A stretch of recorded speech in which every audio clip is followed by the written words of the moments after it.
여러분 안녕하세요. 규련동 라디오 오늘 방송 시작하겠습니다. 오늘 2월 1일 2월 달에 처음 전해드리는 방송이네요.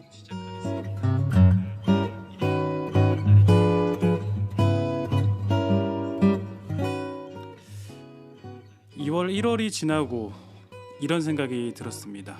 벌써 한 해 첫 해가 지나가고 있잖아요. 야, 어떻게 이런 일이 생길 수가 있지?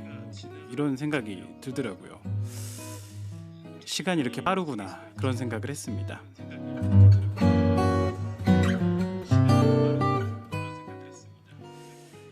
규련동 라디오 방송 8시 45분에 시작을 하는데요. 항상 시작하면 청취자분들 들어오시기까지 시간이 좀 걸리더라고요. 그래서 오늘도 제가 좋아하는 음악을 나눠보면서 하루를 마감하는 시간을 여러분과 함께 하겠습니다. 첫 곡은요, 김광석의 바람이 불어오는 곳을 경서가 부릅니다.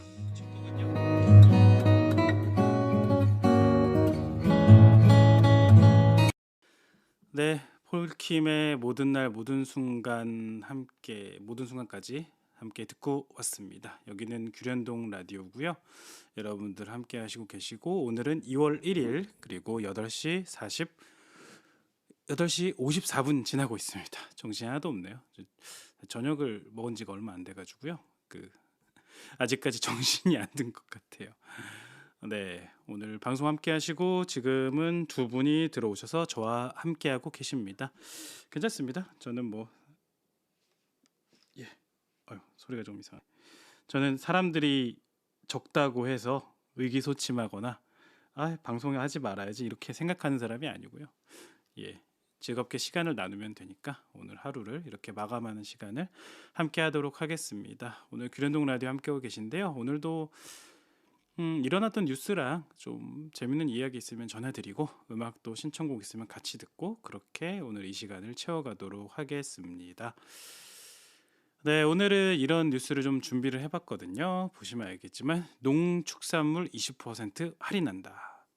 그리고 슬램덩크 100만 부 K-웹툰도 헐헐 날고 있다. 그 다음은 1인당 국민소득 4천만 원 시대가 됐다. 마지막으로 유튜브도 한국 덕분이다. 도대체 무슨 소리냐 싶잖아요. 네, 무슨 소리인지 지금부터 시작을 해보도록 하겠습니다. 자, 우선 그 전에 저희가 규련동 라디오잖아요. 그래서 규련동 소식을 먼저 좀 전하는 시간을 가지고 싶거든요. 저희 규련동 주민분들이 들으시면 좋겠다고 생각하고 규련동 얘기를 하겠습니다. 오늘 이게 무슨 사진이냐면 규련동 역사상 최초로 햄버거 전문 프랜차이즈점이 오픈을 했어요. 햄버거 전문 프랜차이즈점이에요.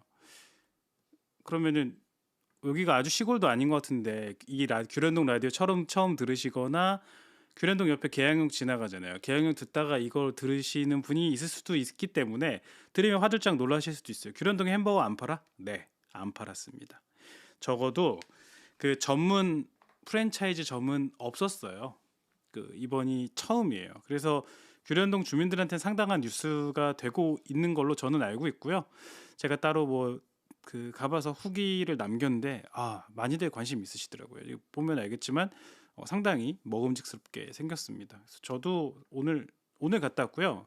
사실 1월 31일인 어저께 화요일인가요? 그때가? 제가 정확히 모르겠네요. 화요일이겠죠? 네, 화요일에 오픈을 했는데 이게 오픈 빨이라는 게 있잖아요. 그래서 굉장히 바쁘고 재료가 일찍 소진이 돼서 저는 먹어보지도 못했어요, 어저께는. 그래서 사실 어저께 이제 저희 형님 내외분이랑 조카들이 와서 제가 이제 오픈하니까 조카들한테 사줄게, 그래서 이제 삼촌이 약속 지킬게 하고 왔었거든요.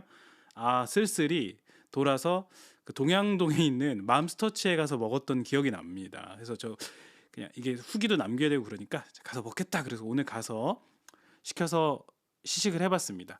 요거는 이제 프랭크 버거집의 시그니처 메뉴죠. 프랭크 버거입니다. 단품으로 사면 3,900원이라고 해요. 이렇게 레귤러 세트를 시켜서 먹어봤어요. 갔더니 또 재밌었던 게 뭐였냐면 100% 키오스크 주문입니다. 이제 매니저분이 이제 본사에서 나와 계셨는데 제가 이제 아 저기 뭐가 맛있어요 하는 순간 바로 하시는 게 아 죄송해요 저희는 키오스크에서 주문하셔야 돼요라고 하시더라고요.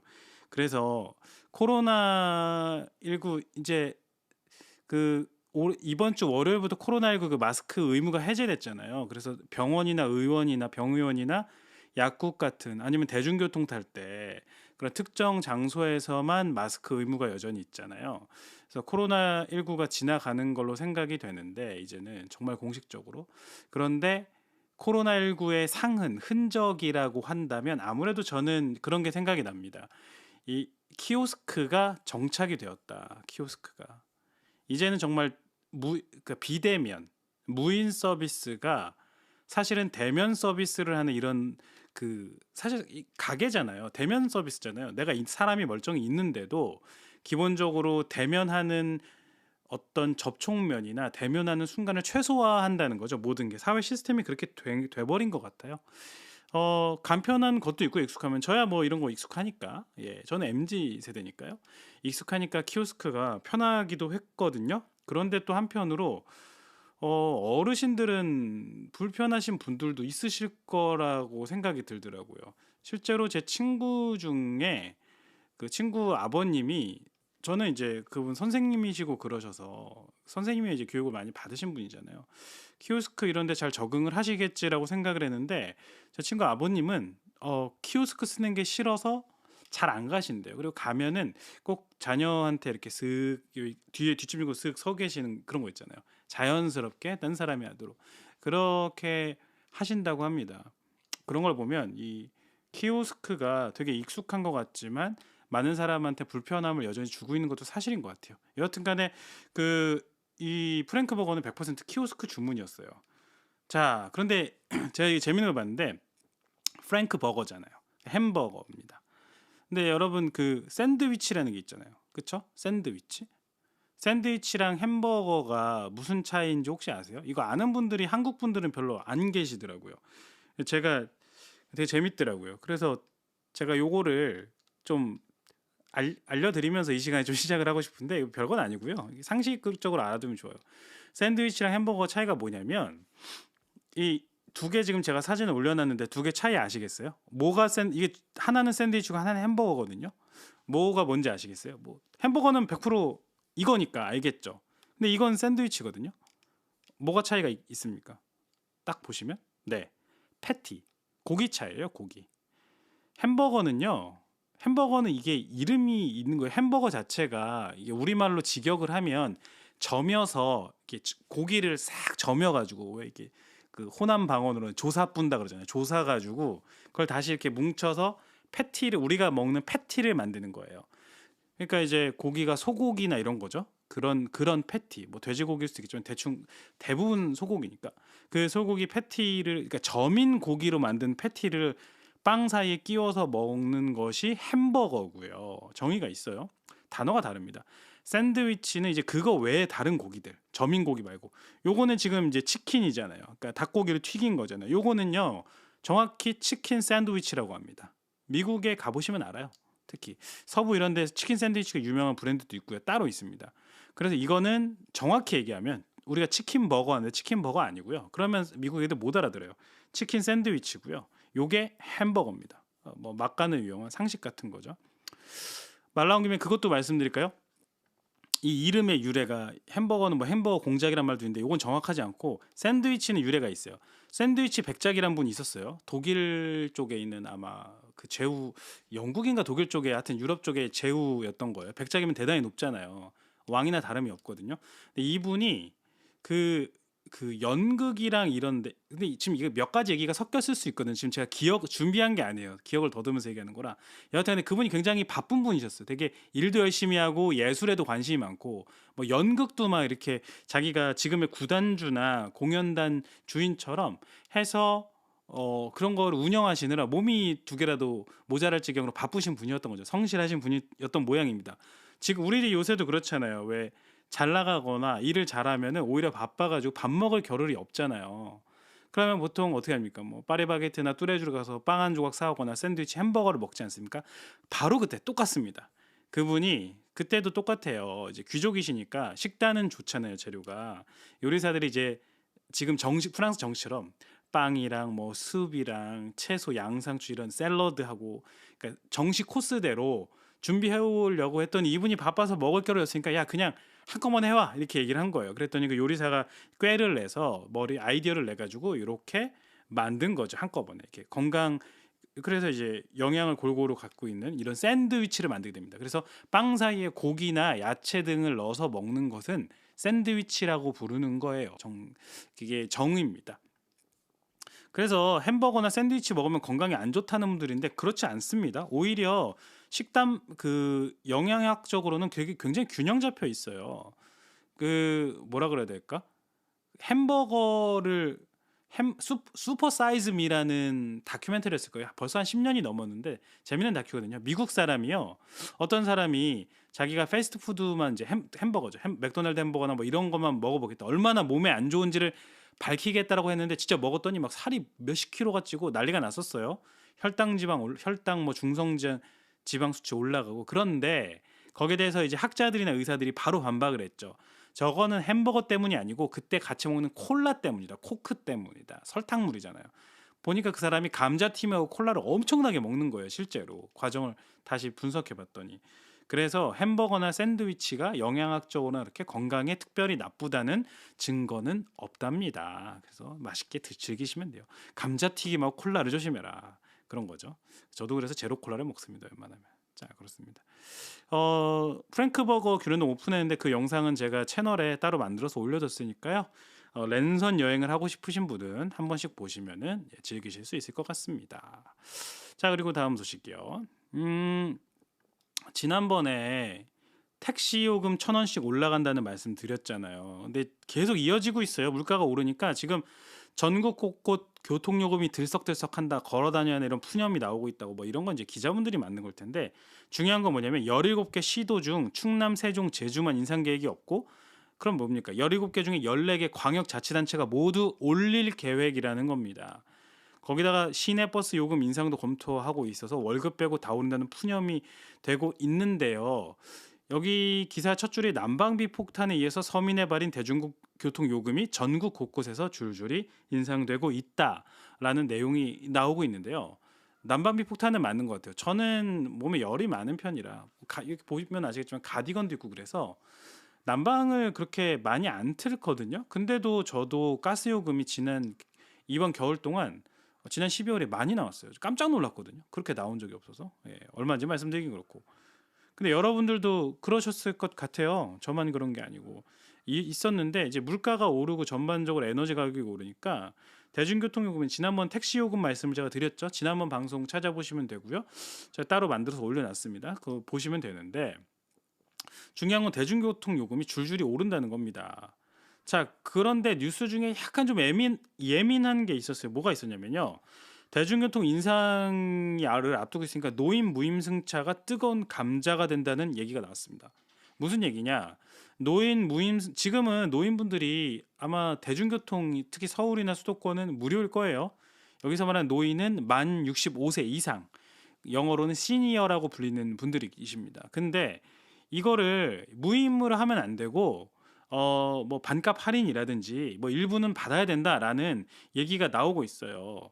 서울시에서는 기획재정부가 생각 바꾸면 인상폭을 조정할 수 있다고 막 얘기하고 지금 뭐 난리가 났는데 왜 그러냐면 이게 이렇습니다. 지금 저도 기사를 다 아는 건 아닌데 제가 본 게 특히 서울만 놓고 얘기하면 서울 수도권 특히 서울특별시를 놓고 얘기하면 지금 서울교통공사라든지 지하철공사가 계속 적자입니다, 사실은. 네.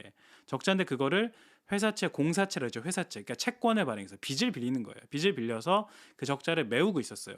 물론 공사니까 나라가 뒤에 든든히 버티고 있으니까 파산할 우려가 없잖아요. 그래서 계속 회사채를 찍었는데 요새 어땠죠? 작년부터 금리가 계속 오르잖아요.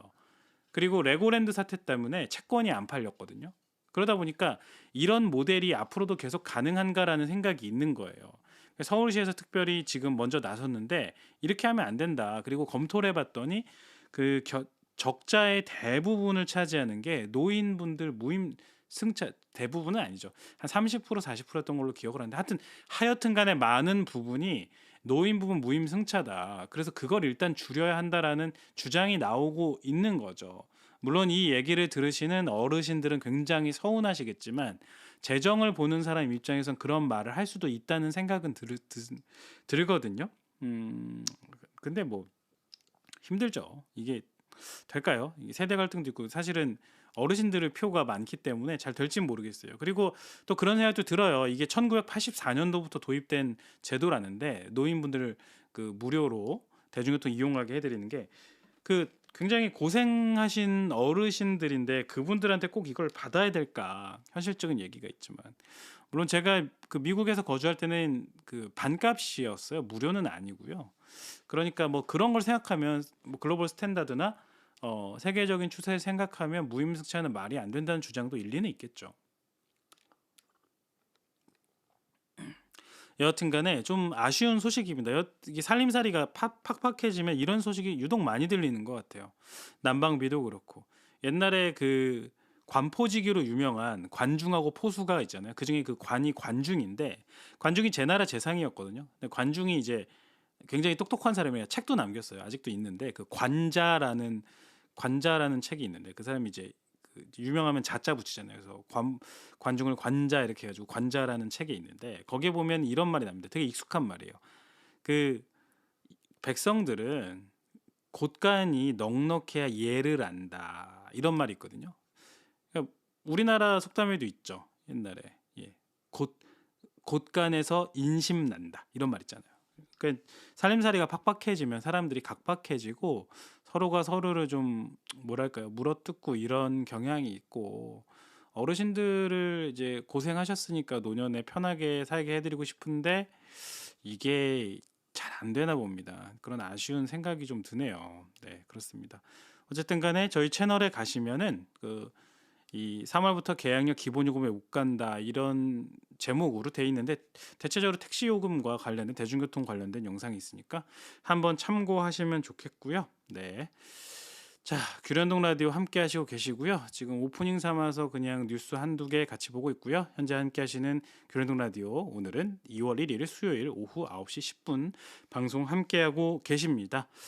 자, 그 다음입니다. 자, 본격적으로 첫 번째 뉴스를 나눠보겠습니다. 농축산물 20% 싸게 팝니다. 정부가 2주마다 품목을 선정한다라는 내용입니다. 자, 서울의 한 대형마트 채소 매대에서 소비자들이 농산물을 고르는 모습을 뉴스원 기자분이 촬영을 했네요. 자, 방금 전까지 난방비 뭐 대중교통 요금이겠잖아요. 그러니까 물가가 살벌하게 오르고 있기 때문에 서민 생활이 어렵다고 판단했는지 정부에서 이런 정책을 내놨답니다. 내용을 볼까요? 농림축산식품부가 수산은 빠졌나 봐요. 예. 소비자들의 물가 부담을 덜어주기 위해서 올해 2월부터 그러니까 지금 시작이 됐죠. 11월 말까지 1에서 2주, 그러니까 2주 간격 정도로 20에서 30% 할인을 받을 수 있는 농축수산물을 선정 발표한다 이런 겁니다.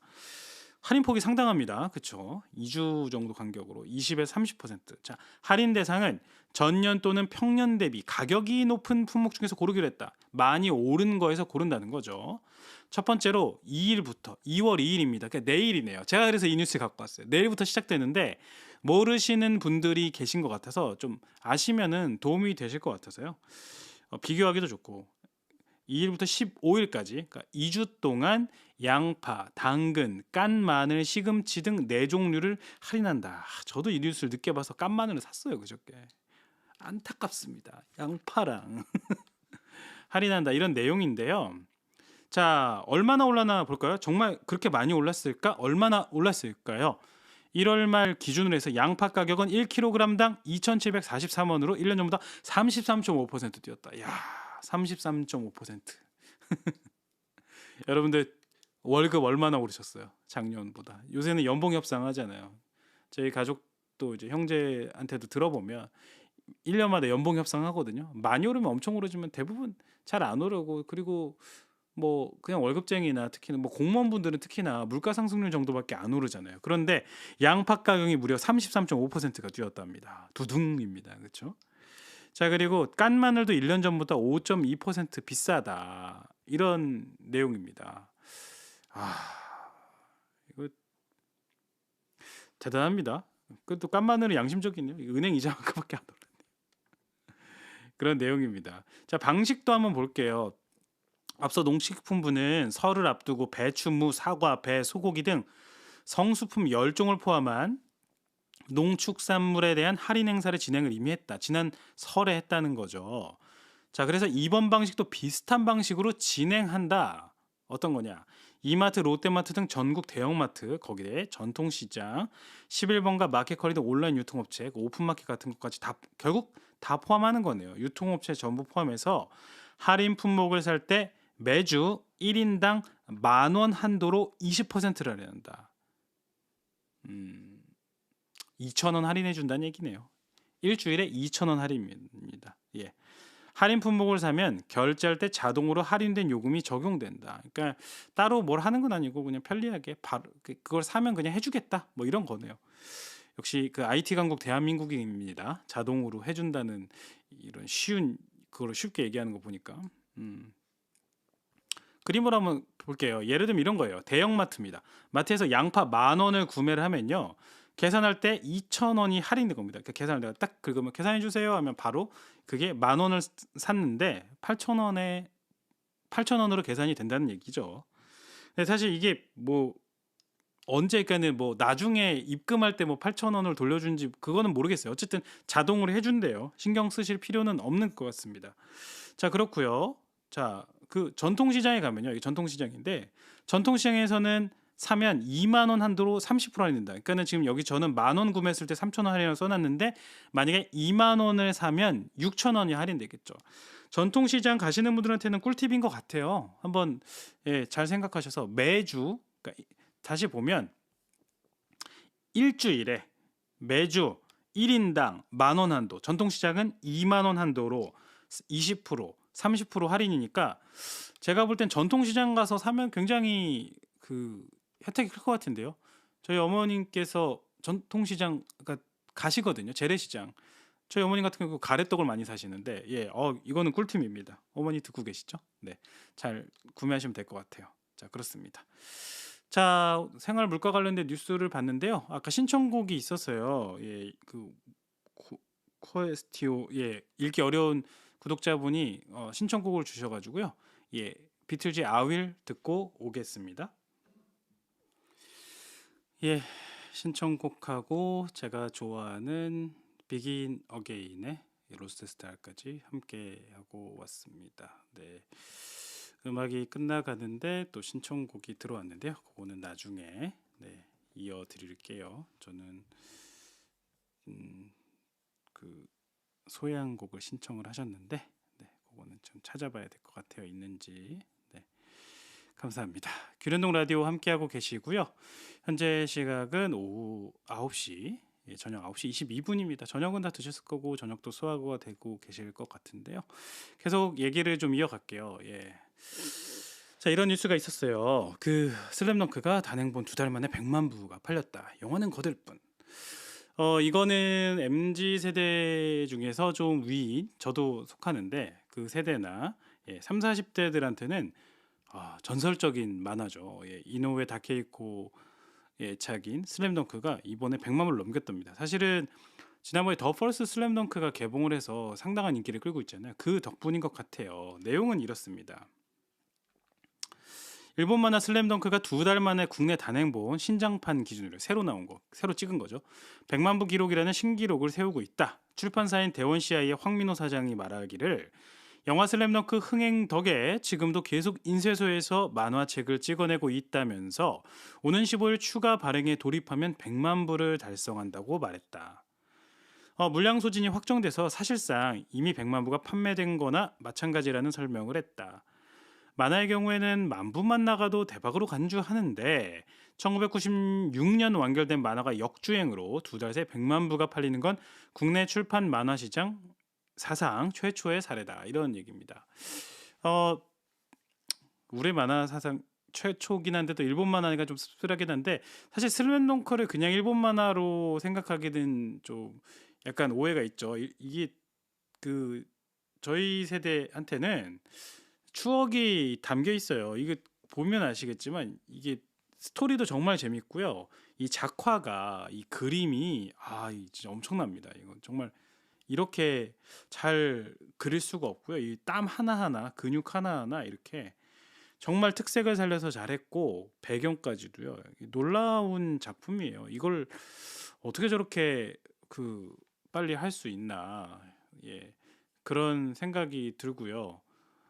음, 지금 말이 왜 버벅이고 있냐면 채팅이 올랐는데 멜로망스 곡을 신청하신다고요? 네, 찾아보겠습니다. 있는지.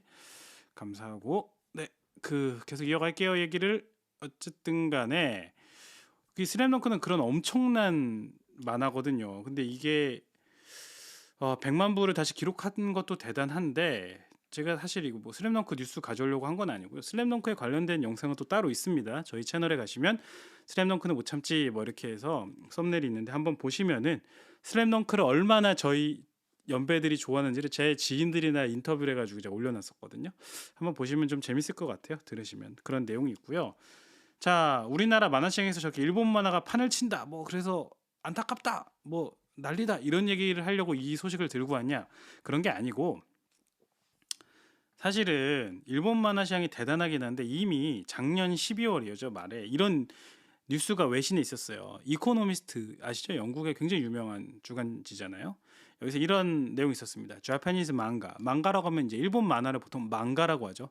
manga are being eclipsed. eclipsed 하면 이제 초생달인데 이게 왜 우리가 달이 이렇게 있으면 이클립스 된다 그러면 이렇게 잠식되잖아요. 이렇게 되면서 동그란 게 점점 초생달로 변하는 거 아닙니까?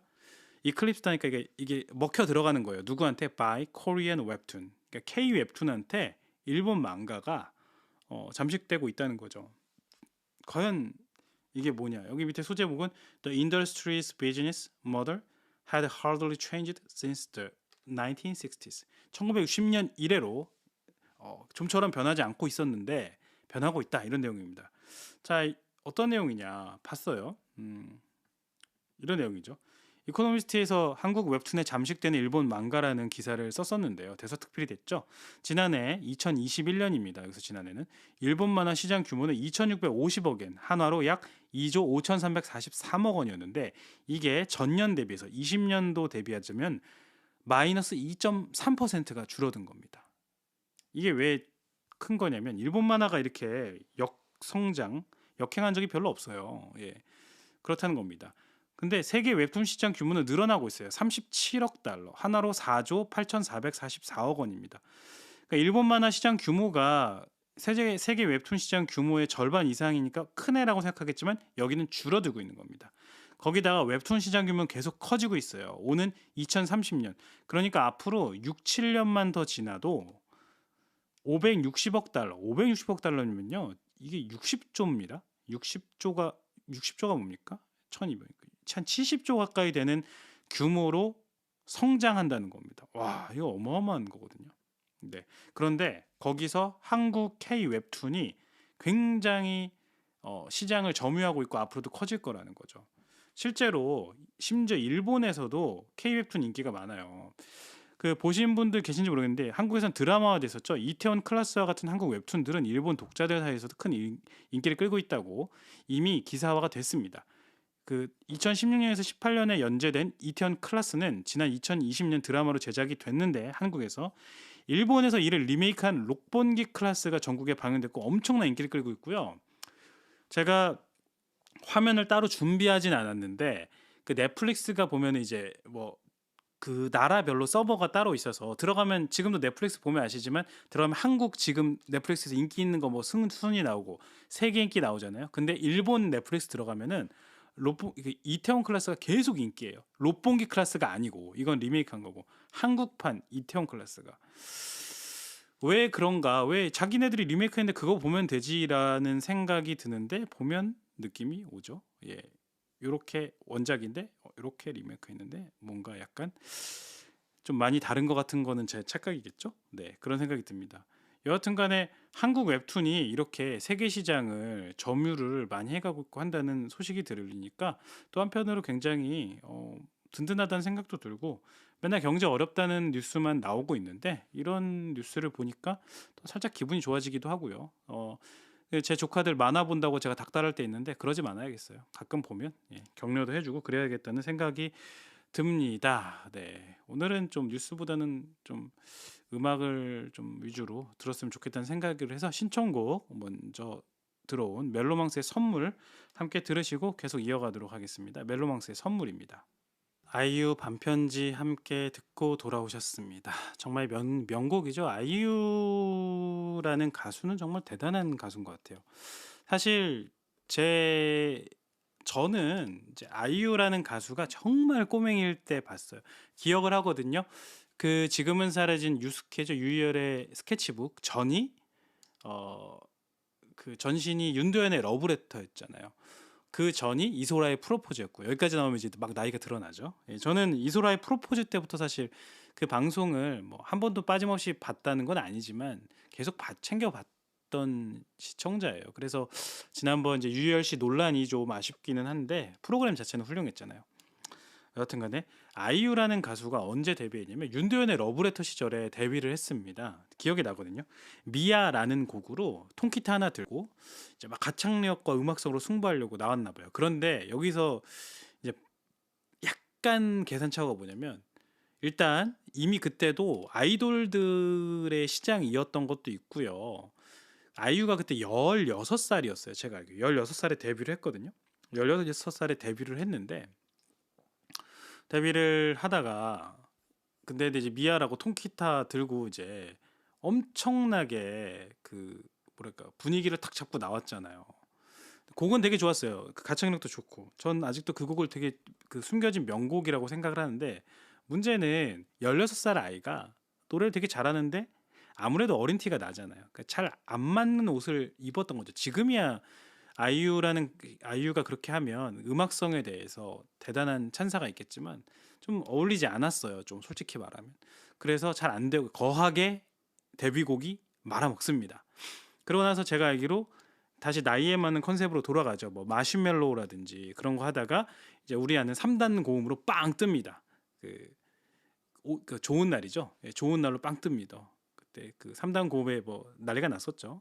저도 그 세대인 것 같은데 그리고 나서 너랑 나라든지 연달아 히트곡을 기록을 하고 그 뒤로는 그저 히트곡만이 아니고 작사 작곡에도 참여하고 본인의 음악 세계를 갖고 가면서 지금의 아이유가 됐고 음악뿐만 아니고 이제는 이지은이라는 배우 이지은이라는 이름으로 영화 배우로도 사실 자리를 잡았죠. 그 배우로서도 대단한 뭐라고 해야 될까요? 이것을 뭐 육각형 요새 육각형이라고 하거든요. 육각형 인재 뭐 종합 엔터테이너 뭐 예술인 이렇게 볼 수도 있을 것 같습니다. 예. 아이유 반편지를 듣고 이런저런 생각이 드네요. 나는 그동안 뭐했나. 예. 여러분 함께 하시는 방송은 규련동 라디오고요. 오늘 2월 1일 수요일 오후 9시 48분을 지나고 있습니다. 오늘 마지막 뭐 뉴스 소식이 될 건데 제가 역사를 좋아해가지고 오늘의 역사를 준비해 오는데 오늘은 약간 안 지루한 거 좀 갖고 와봤어요. 오늘 역사. 여러분 기억나시는 분 계신지 모르겠는데 슈퍼볼 하프타임 쇼가 되게 유명해요. 그 잘 모르시는 분들이 계신데 단일 광고로 롤은 모르겠어요. 제가 온라인 게임 이런 거 스포츠는 그런데 오프라인 스포츠로 전 세계에서 최고로 광고 단가가 비싼 게 뭐냐면 슈퍼볼입니다. 슈퍼볼 미국 NFL 미국 미식 축구 리그의 결승전이 정말 비싸거든요. 그 중간 광고가 그 하프타임 때 쇼도 하는데 그게 얼마나 비쌌겠어요. 모든 사람이 보고 정말 미국과 전 세계에서 미식 축구를 사랑하는 한 몇억 명이 볼 겁니다. 그런데 하프타임 때 그 사건이 발생했는데 어떤 사건이냐면 2004년 2월 1일 오늘입니다. 미국 텍사스주 휴스턴에서 CBS TV, 이 CBS는 한국 기독교 방송 아니고요. 미국의 3대 방송사 중 하나가 CBS TV입니다. 3대 방송사 중에 CBS TV가 생중계로 슈퍼볼 하프타임 쇼를 중계하고 있었어요. 생방송입니다. 생방송은 끊을 수가 없어요. 편집도 안 됩니다. 거기서 사고 나면 난리 나는 건데 그런데 그때 가는 날이 장날이라고 자넷 잭슨, 그 마이클 잭슨의 누이예요. 예. 잭슨 5 멤버였던 자넷 잭슨, 미국의 유명한 가수인데 잭슨의 그 신체 부위가 이쪽 가슴 부위에 아주 은밀한 곳이 저스틴 팀버레이크, 즉 여기도 이제 뭐 아이유 같이 미국의 유명한 영화 배우면서 가수죠. 엔싱크라는 아이돌로 데뷔한 저스틴 팀버레이크가 같이 하프타임 쇼를 하다가 해가지고 보여지게 된 거예요. 그래서 난리가 났습니다. 약 반초, 아주 순식간인데 어쨌든 그대로 그 은밀한 여성의 은밀한 부위가 시청자들한테 노출되는 어마어마한 사건이 있었습니다. 그래서 이것을 영어로 그냥 뭐 니플 뜻은 찾아보시고요. 니플 게이트라고 불리게 됐고 즉각적으로 이 영상에 대해서 단속이 들어갔고 방송이 이게 부정직하고 이게 안 좋다라는 그런 어마어마한 논쟁이 휘발렸고요. 후폭풍이 엄청났습니다. 이게 어떤 일이 벌어지냐면 자 이게 그때 사진이에요. 이게 저스틴 팀버레이크요. 키 크고 잘생긴 배우인데 옆에 자넥 잭슨이에요. 보고 있죠. 시선이 벌써 이 XX가 뭐 이런 표정이죠. 이게 여기 가리고 있어요. 여기가 드러났던 거예요. 자 이런 이게 니플 게이트인데 자 그러고 나서 이 노출이 나중에 카운트를 해봤더니 무려 1억 4,360만 명의 시청자가 그때 라이브로 봤습니다. 이거를 일단 그 당일날 본 사람이에요. 당일날 본 사람이 얼마라고요? 이게 1억 4,360만 명이고요. 그래가지고 이게 난리가 났지 않습니까? 그래서 이제 연방통신위원회 (Federal Communication Committee라고 하는 곳인데 거기서 CBS에 27,500달러의 부정행위 위반 벌금을 이렇게 매겼다가 다시 이것을 32만 5천 달러로 인상했다가 다시 인상해서 사상 최고인 아직까지도 기록이 있는 것 같은데 55만 달러의 벌금을 부과를 합니다. 이게 그 니플 게이트입니다. 자, 2011년에 계속 소송이 붙어요. 그 뒤로 한 6, 7년 동안 붙었다가 2011년에 제3회 순회항소법원에서 벌금형이 면제가 돼요. 그러니까 벌금을 아니다. 벌금까지는 됐다. 제재는 있었겠죠. 2012년에 벌금 복원에 대한 소송 기각. 그러니까는 벌금을 다시 매길 겁니다라고 했는데 법원이 그걸 기각을 해서 벌금이 면제가 됩니다. 이게 면제가 될 사항인가? 여튼간에 뭐 제재는 있었겠죠. 하여튼간에 이게 난리가 났었는데 문제는 이 사건은 이 니플 게이트라는 건요. 이 니플 게이트 자체가 그 대단한 게 아니고 이게 나비 효과처럼 새로운 물결을 일으킵니다. 전 세계에. 뭐냐? 아시는 분 계실 텐데. 이게 뭐냐면 여러분들이 지금 이 방송 우리 규랜드 라디오 어떤 채널로 듣고 계시죠? 보고 계시죠? 유튜브로 보고 계시죠? 바로 유튜브가 탄생하는 계기가 됩니다. 자, 항상 그 이제 IT 천재들 덕후들이 대단해요. 이러니까 이 사람들이 그러니까 이게 뭐 좋은 건 아닌데 이 영상을 찾아보고 싶었나 봐요. 근데 이미 이 영상 그때도 이제 이런 유튜브 같은 채널들이 있긴 했었어요. 그러니까 동영상을 단순하게 공유하는. 그런데 이게 워낙 강력하게 단속을 하니까 이 영상을 찾을 수가 없는 거예요. 그러니까 이 IT 천재 덕후 3명이 근데 이 중에 여기 보시면 이 여러분 보실 때 가장 오른쪽에 자베드 카림이라는 이 사람이 그 당시 스탠포드인가 거기 IT 그 컴퓨터 공학과였다고 하는데 과는 정확히 모르겠어요. 하여튼 IT 수재입니다. 이 아주 영특한 친구가 옆에 있는 스티브 첸과 체드 헐리를 불러 모아서 야 이거 동영상을 찾을 수가 없는데 이거 어떡하지? 그러다가 야, 우리가 만들까? 이렇게 된 거예요. 야, 내가 만들어야겠다 하고 만들어요. 만든 게 유튜브예요. 여러분 지금 보시는 유튜브가 그렇게 시작된 거예요. 유튜브의 시작은 니플게이트를 보고 싶은 욕망에 가득 찬 천재 3명의 대단한 컴퓨터 덕후들이 찾은 겁니다. 약간 야사 같은 거긴 한데 컴퓨터 기술에 봐요. 그런 거 아시나요? 제가 지금 말을 버벅이죠. 그 구텐베르크 아시죠? 구텐베르크가 이제 인쇄술을 이제 금속 활자 인쇄술을 발명을 하지 않습니까? 이제 서양 기준으로. 그런데 그게 그러니까 엄청나게 우리가 지식 발전을 혁명적으로 했고 그게 종교 개혁을 불러고 막 이런 얘기 하잖아요. 그런데 그 이제 구텐베르크가 성서를 찍었다고 그런 얘기들을 하시는데 사실은 구텐베르크 인쇄술이 가장 많이 적용된 거는 이게 찾아보면 다 나오거든요. 그 당시에도 그런 흔히 우리가 조선시대 춘화라고 하죠. 춘화라든지 그런 문학 작품이라든지 통속 소설을 찍느라고 구텐베르크 인쇄술이 어마어마하게 인기를 끌게 됩니다. 그래서 책을 찍는 단가가 뚝 떨어지니까 그런 것들이 막 출판이 되는 거예요. 구하기도 쉽고 그리고 너무 많이 찍고 누구나 뭐 흔히 말하는 도그나 카우나 찍고 그러니까 당국이 단속도 못 해요. 이거를 이쪽 하나 막아봤자 이쪽에 10개, 20개, 100개가 생기니까. 그래서 됐는데 요는 뭐냐면 이런 이게 현대에만 그런 건 아니라는 겁니다. 인간의 근원적 욕망 같은 거예요. 여튼간에 그래서 스티브 첸, 체드 얼리, 자베드 카림이 유튜브를 만듭니다.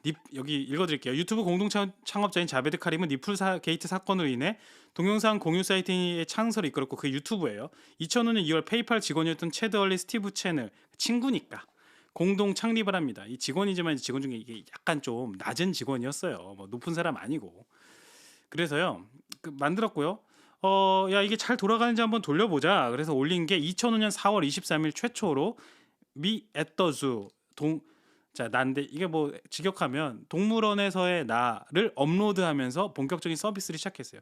한 15초 정도 돼요. 그래서 뭐 동물원인데요. 뭐가 있고요. 뭐 이런 영상이 있거든요. 그걸 올리면서 유튜브의 역사적인 시작이 되고요. 결국에는 2006년 10월 16억 5천만 달러, 우리나라 돈은 2조가 좀 넘는 돈으로 구글에 인수가 돼서 이게 성공적인 비즈니스가 되고, 그 당시는 동영상 공유하는 거 돈도 못 버는데 왜 사냐 그랬는데 현재로서는 아주 역사상 가장 성공적인 스타트업 M&A라고 평가를 받고 있습니다. 자, 이게 뭐 말만 길면 그렇잖아요. 그런데 자, 이런 거 있잖아요. 스타트업으로는 그게 최고 액수인데 와 엄청나다 했거든요. 하지만 최대 규모는 훨씬 큰 게 많아요, 사실은. 여기 보면 뭐 2028억 달러, 뭐 300조짜리 딜도 있고 그렇거든요. 쭉 있거든요. 그래서 아까 말했던 건 스타트업 치고 최고의 M&A다. 뭐 이런 얘기고요. 제가 아까 말씀드렸듯이 유튜브 최초 영상 미 앳더주 보신 분들도 있을 텐데 못 보신 분들 많을 것 같아요. 제가 그 영상을 틀어드리겠습니다. 15초짜리예요. Alright, so here we are in front of the elephants. Cool thing about these guys is that they have really, really, really long fronts, and that's cool. And that's pretty much all there is to say. 자, 잘 보셨습니까? 19초네요. 19초짜리. 저기 나오는 친구가 자베드 카림이에요. 공동 창업 중에 한 명이고. 막 그래서 뭐 여기 뭐 뭐 이런 얘기하죠. 할 말 없으니까. 최초의 유튜버입니다. 공동 창업자 이 친구가 자베드 카림인데, 이게 영상인데 제가 오늘 퍼올 때 기준으로 2.2억 5천만 회가 재생이 됐고요. 별것도 아닌데, 그쵸? 했고요. 댓글이 1124만 개 달렸어요. 그래서 유튜브 역사를 조금이라도 알게 되면 성지순례처럼 요거를 검색해서 보고 있습니다. 아직도 사람들이.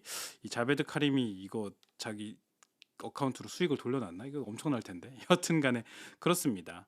어쨌든 간에 재밌는 건 이 자베드 카림은요, 공부를 더 하고 싶다고 학교로 돌아가요. 자기 그 지분을 아까 말한 스티브 첸하고 체드 헐리한테 넘기고요. 그래서 이 친구가 꽤 많은 돈을 받고 넘기긴 했는데, 그러고 나서 이게 인수되니까 이 돈은 못 받았죠.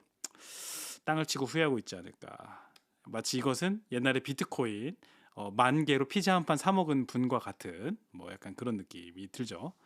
자, 그렇습니다. 자, 그리고 이런 사건이 있어요. 유튜브가 이제 인수가 됐는데 구글은 조롱을 당하고 있었어요. 야, 니네 돈 어떻게 벌려 그래? 그거 야 2조나 주고 질렀는데 그거 되겠니? 이러고 있는데, 그래서 구글도 사실은 고민이 많았죠. 그런데 인수한 해에 사실 그 유튜브가 성공을 하려면 결국에 컨텐츠가 많아야 되고 볼만한 게 많아야 되잖아요. 지금처럼 생각하시면 안 돼요. 그때 유튜브는 아무것도 아니었어요. 뭐 아무것도 아니고 뭐 지금처럼 뭐 그 짤 이런 것도 안 올라오고 그냥 사람들이 낄낄거리는 영상이나 조금 올리는 데였어요. 그러다가 전 세계 이목을 주목시킨 동영상이 하나 올라옵니다. 그게 뭐냐면 2006년 펀2라는 아이디로 누가 그 캐논 변주곡 있죠. 따라라라 이거를 그 일렉트릭 기타로 막 연주하는 거, 속주하는 걸 올린 거예요. 근데 이게 엄청난 인기를 끌었거든요. 그래서 나중에 뉴욕타임스가 8월 27일에 기사를 냈는데 이 대단한 연주가, 근데 봤더니 23살의 대한민국에 사는 무명의 기타리스트 임정현이라는 거를 알렸습니다. 대한민국 사람의 그 젊은 청년, 20대 청년이 그 당시에 지금은 시간이 지났으니까 40살 정도 되셨을 것 같은데요. 그렇죠? 43살. 40대 이제 초중반이 넘은데 그 당시는 20대 초반의 청년이 이 연주를 해서 올린 영상이 엄청난 수백만 조회수를 하고 엄청난 인기를 끕니다. 펀투라고. 그 당시에 성인이셨던 분들은 다 기억을 할 거예요. 임정현 씨인데 이분의 연주가 엄청난 인기를 끕니다. 그래서 그때 유튜브가 다시 한번 주목을 받고요. 그 기사 회생하는 뭐 발판이라고 할까요? 그 도약하는 유튜브라는 게 생각보다 편리하고 영향력이 있는 플랫폼이구나라는 것을 사람들한테 알리는 계기가 됩니다. 자, 그래서 눈치채셨죠? 제가 펀트 영상도 갖고 왔습니다. 이것도 한번 들어보시죠.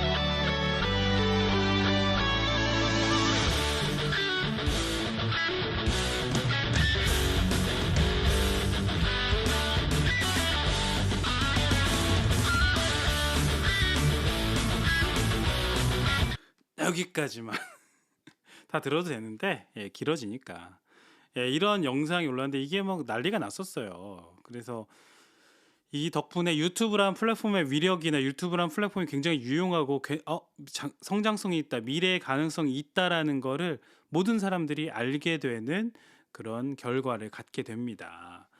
이 임정현 씨는요, 당연하죠. 유튜브를 하고 계십니다. 펀트라고 검색하시면 나오고, 부럽네요. 구독자가 벌써 실버 버튼이시네. 12만 명이고. 규련동 라디오는 언제 저렇게 될 볼까요? 네, 이런 결과를 갖고 왔습니다. 그래서 이걸 왜 갖고 왔냐면 결국에 결론, 유튜브가 성공한 것도 한국 덕분이다라는 자뻑 국뽕을 한번 해보는 거죠. 네, 오늘 규련동 라디오 함께 해주셔서 감사합니다. 오늘 현재 시각 10시를 지났는데요. 오늘은 좀 빨리 끝내고 싶어서 이렇게 됐고요. 여러분들 만난 지가 좀 오래된 것 같아서 라이브를 켰습니다. 그 뉴스를 전하고 이러는 게 지루할 수도 있는데 그래도 하루 정리하면서 오늘 하루 있었던 소식, 세상 돌아가는 거 듣고 그러면 유익하기도 하고 여러분들도 어디 가서 얘기할 것도 있고 그렇잖아요. 그런 생각이 들고 혹시 규련동 사시거나 방송 들으시는 분 중에 저한테 뭐 알려주실 게 있거나 뭐 소식을 전하고 싶으신 분은 그 카톡이나 여기서 규련동 라디오 검색하셔서 댓글을 다시거나 카톡을 주시면 저한테 연결이 되실 수 있으니까 바로 알려주시면은 규련동 라디오에 제보를 해주시거나 좋은 소식 알려주시면 나누도록 하겠습니다. 그리고 그 신청곡도 괜찮고요. 뭐든지 다 괜찮습니다. 자, 마무리 곡은요. 제이레빗의 요즘 너 말야 들으시면서 함께 하겠습니다. 규련동 라디오 함께 해주신 여러분 감사하고요. 저는 다음에 또 돌아오도록 하겠습니다. 감사합니다. 좋은 밤 되세요.